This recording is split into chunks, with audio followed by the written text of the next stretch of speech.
conversar um pouquinho com você sobre o que é ter uma postura, uma atitude fenomenológica. A princípio pode parecer que é uma conversa só para psicólogos, né? Mas não é não. Ela é para psicólogos sim, mas antes de tudo eu quero trazer essa conversa para qualquer pessoa que queira pensar sobre o que é a vida, sobre o que é a existência, de uma forma diferente das convencionais, né? De pensar um pouquinho fora da caixinha. Lá no episódio 32, eu já disse que a fenomenologia existencial é a filosofia que vai embasar a Fenô, né? A psicologia fenomenológica. E, se eu não me engano, foi lá também que eu expliquei que o que vai diferenciar uma abordagem da psicologia de outra é justamente a filosofia que ela adota. Por exemplo, o Freud foi um grande pensador que se baseou em outros grandes pensadores para desenvolver uma técnica que se aproximasse do inconsciente do ser humano, não é? O Watson, por sua vez, foi um outro grande cientista para a época dele, que também vai se basear em outros grandes pensadores para desenvolver as técnicas de manejo de comportamento dele. Uma técnica, então, nesse caso, significa desenvolver um modo de fazer padronizado, né? Uma receita com objetivos e intervenções bem claras, bem definidas. Uma técnica pode ser aplicada via de regra para a maioria dos casos, com o intuito de corrigir alguma falha, tá? No caso da Fenô, diferentemente das outras psicologias, as filosofias do Russell e do Heidegger, elas vão ser trazidas para o âmbito da clínica, mas elas não vão se tornar uma técnica. Elas não vão embasar um roteiro padronizado de faça assim, faça assado. Elas acabaram se tornando um método, um caminho que a gente tenta percorrer junto com o nosso paciente, num sentido dele se compreender e dele próprio se comprometer com a existência dele. Ou seja, o existencialismo do Kierkegaard, a fenomenologia do Russell, o conceito de Dasein proposto pelo Heidegger, eles vão nortear não um modo de fazer, uma receita para a gente atuar, mas sim a forma como a gente compreende o ser humano. Do ponto de vista da fenomenologia existencial, o psicólogo ele tenta, junto com o paciente, dominar aquilo que está incomodando esse paciente, não no sentido de curar o paciente do mal que ele está portando, mas ele quer se aproximar e aproximar o paciente da verdade da vida desse paciente. A ideia é que ele se aproprie da própria história, né? Que ele retome a responsabilidade sobre a própria vida e consiga, então, rever os significados e os sentidos do que já foi vivido, do que está sendo vivido agora, para que, então, ele possa se destinar da melhor forma possível para o que vier, né? O que a filosofia do Russell e do Heidegger vem oferecer é a ideia de que todo ser humano é livre, de que a liberdade é algo intrínseca ao humano, é uma condição fundamental para que a gente possa se dedicar às coisas que a gente pretende se dedicar. E justamente por não ser uma técnica, mas por ser um jeito de conceber o que é a existência, um modo de compreender o ser humano, o pensamento da fenomenologia existencial ele não vai se limitar a ficar só com as questões clínicas ou acadêmicas. Nem dá. Se a forma como eu penso determina o meu modo de ser, quando eu adoto a fenomenologia existencial como uma filosofia, como uma forma de encarar as coisas, essa forma de pensar vai me levar a atuar no mundo com os outros de uma forma bem específica, a adotar uma postura fenomenológica diante da existência, seja da minha ou a existência do outro. Quando você conhece a Fenô e assume essa postura diante da vida, você passa a ver as coisas de uma forma mais responsável, mas ao mesmo tempo muito mais livre e muito mais serena. A propósito, dizem, né, que a fenomenologia é a mais compreensiva das abordagens, Mas eu penso que antes dela ser a mais compreensiva, ela é a mais libertadora das abordagens. E é sobre isso que eu quero falar. Sobre ter essa postura, sobre essa forma de ver as coisas que não vai prometer felicidade, nem good vibes only, mas que garante liberdade e serenidade. Quando eu digo que a fenomenologia é a mais libertadora das psicologias, eu digo isso porque antes de qualquer coisa, ter uma postura fenomenológica é atuar acreditando que aquilo que se refere a todo mundo não se refere totalmente ao que é do indivíduo. Ou seja, tem coisas em você que são do âmbito de todo mundo, que é o que o Heidegger menciona como coisas que são do âmbito do ontológico. Assim como todo mundo, você fica triste, você sente raiva, você fica feliz em determinadas situações, né? Mas, ao mesmo tempo, a forma como você vai sentir isso nunca vai ser igual ao que a outra pessoa sente. Porque a sua percepção das coisas é muito, muito, muito, muito específica. Cada um de nós tem um jeito muito nosso de sentir as coisas, que é o que o Heidegger chamaria então de ôntico. Ainda que, assim como todo mundo, você fique muito feliz se ganhar na loteria, por exemplo, o seu jeito de compreender aquela situação e de reagir a ela é só seu. Tipo, tem gente que chora de felicidade, né? Tem gente que ri de nervoso. E isso está me remetendo àquela música do Caetano Dom de Iludir, que eu acho que vai caber bem para explicar essa situação, que é assim, né? Cada um sabe a dor e a delícia de ser o que é. E não é? Só você sabe o quanto dói a sua dor e, ao mesmo tempo, só você consegue ter a dimensão da alegria quando você está feliz. E isso é uma coisa que só você vai saber. Sendo assim, né, só você tem condições de explicar e de julgar as suas reações, porque só você conhece todas as circunstâncias que envolvem essa situação. Se você concorda com isso, esse já é um primeiro passo para você ter uma postura fenomenológica diante da existência. Mas não adianta você compreender isso como sendo uma regra válida só para você.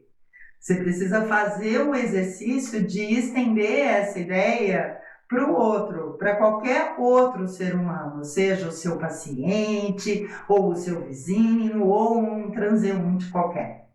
A ideia é mais ou menos assim. Quando você vira um ser humano, antes de qualquer pensamento prévio que você possa ter sobre ele, lembra que só ele sabe o que ele vive.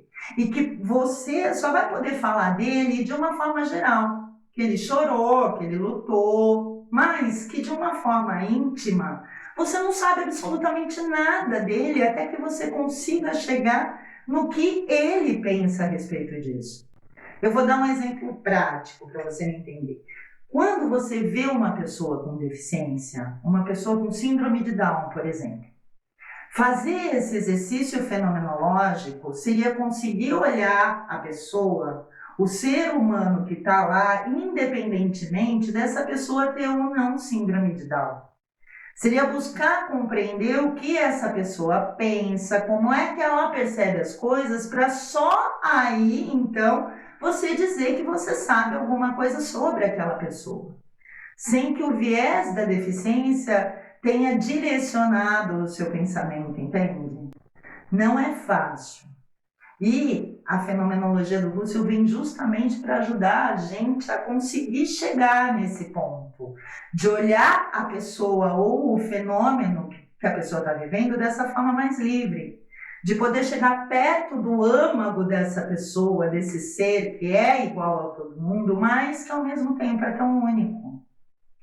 A fenomenologia do Husserl, ela causou nas ciências psicológicas e nas ciências humanas no geral, porque ele vai justamente na contramão de uma ciência que generaliza. O que o Husserl propõe é que o sentido mais íntimo de uma pessoa ou de algum fenômeno, por exemplo, de uma depressão, só vai poder ser alcançado se a gente tiver uma atitude antinatural a respeito desse fenômeno. O que significa justamente suspender a ideia de que exista alguma lei universal, seja científica, seja do conhecimento popular, que possa prevalecer sobre o que é esse fenômeno para a própria pessoa.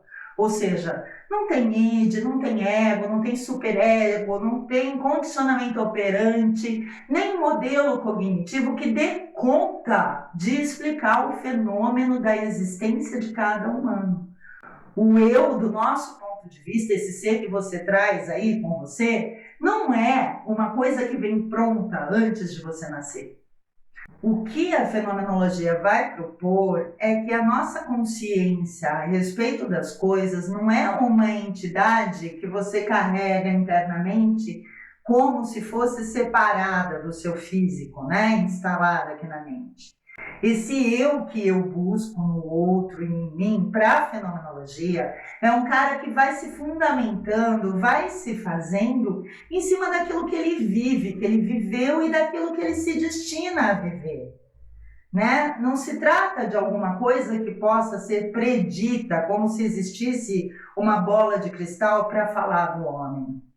A gente é o nosso corpo lançado no mundo e conforme a gente vai vivendo, a gente vai transcendendo e dando um passo a mais para se constituir. Não é difícil entender isso. O problema é que a gente vem sendo treinado a pensar que a gente já vem pronto, que a gente tem esquemas de pensamento padronizados e que a gente tem reações que podem ser delineadas, né? Que podem ser encaixadas em algum modelo. E pensar assim é justamente ter a tal da atitude natural que o Russell propõe que a gente não tenha, né? Que é essa mania de achar que tem em nós alguma coisa que possa nos pré-determinar de alguma forma. Veja que não se trata de desacreditar naquilo que a psicologia tradicional diz, não é isso.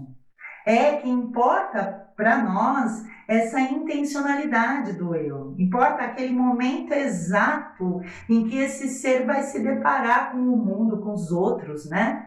Aquilo que ele traz como lembrança e aquilo que ele espera. Se trata mesmo de buscar saber como a pessoa percebe, como ela se sente, qual é o sentido que ela dá para o que está acontecendo diante da sua própria história e do mundo da forma tal qual ele se apresenta, e não o que o outro pensa a respeito do que ela tem. O trajeto que o Russell sugere para que a gente consiga chegar nesse ponto de transcender o que os outros dizem se chama epoquê. Epoquê seria como ir despindo as coisas dos significados que a gente costuma dar para elas. Por exemplo, a questão da depressão. No âmbito do todo mundo, a depressão tem um significado. Todo mundo sabe o que é uma depressão. Está lá, né, nos manuais, uma série de critérios diagnósticos para fechar um caso de depressão. Mas isso não vai se referir ao que é a depressão para a pessoa que está deprimida. Tem um trecho do Inude, no dicionário do Heidegger, que eu acho que vai caber bem aqui, que ele diz: o ser é como um texto rico. Se um comentador destruísse o texto, conservando apenas a sua própria interpretação, a interpretação do texto original deixaria de existir. Mas, se o original permanece com a sua interpretação, a interpretação pode continuar revelando sucessivamente diversos aspectos do texto. Ou seja, se você olha para a depressão daquele ser usando a sua própria interpretação do que é a depressão, a interpretação daquela pessoa sobre si não vai mais prevalecer. Da mesma forma, isso vai acontecer com a pessoa que tem síndrome de Down, que eu usei lá no exemplo anterior, né? Mas eu preciso dizer também que ter uma postura fenomenológica não significa só ter essa atitude de epoquê, né, antinatural, mas de uma forma mais íntima ainda, indo um pouquinho mais fundo. Ter uma atitude fenomenológica é buscar a vida dentro dela própria. Tem a ver com a gente acreditar na potência daquele ser enquanto protagonista da história dele. Se a gente conseguir pensar dessa forma e adotar essa postura fenomenológica para a vida, isso pode ser muito libertador. É libertador poder pensar que a ciência psicológica ou as psicologias tradicionais, elas vão focar nos entes, naquilo que é do geral, do todo mundo, e que elas não falam ao mesmo tempo nada sobre mim ou sobre a plena abundância que é a existência de qualquer outro ser humano. Quando a gente olha o humano sob esses crivos de normalidade, de modelos de comportamento que a TCC ou a psicanálise propõe, a gente reduz o ser humano a um único aspecto e acaba expulsando todos os outros aspectos que deveriam aparecer. Só quando você se permite olhar o outro a partir da perspectiva de que só ele sabe, você vai entender que nenhuma verdade que eu ou você afirmemos sobre o outro vai ser verdade o suficiente para ele. E a recíproca é verdadeira. Assim como a gente liberta o outro de ter de atender às nossas expectativas, a gente também se livra da ideia de que existam verdades generalizantes que possam me definir, que possam me colocar em alguma caixinha, no sentido de eu ter de ser sempre igual a todo mundo ou conforme manda o figurino. A ideia é, usando aqui as palavras da Feijó, né, encontrar esse ser único, esse ser singular que se encontra perdido no geral. Porque quando a pessoa se apropria do que ela e não os outros pensa a respeito de si, sobre o sentido das suas próprias ações, ela se apropria da sua história, né? Ela vai ser capaz de compreender a própria vida e se destinar de uma forma mais sua e mais significativa para uma vida mais bem vivida. Liberte-se, então, da ideia de que existam verdades absolutas sobre qualquer ser humano. Se permita se despir dos seus preconceitos e eu garanto que as suas expectativas sobre o outro não vão mais te decepcionar. Pensa nisso? Esse é o meu recado para hoje. Fica a reflexão. Um beijo grande, até a próxima. Tchau!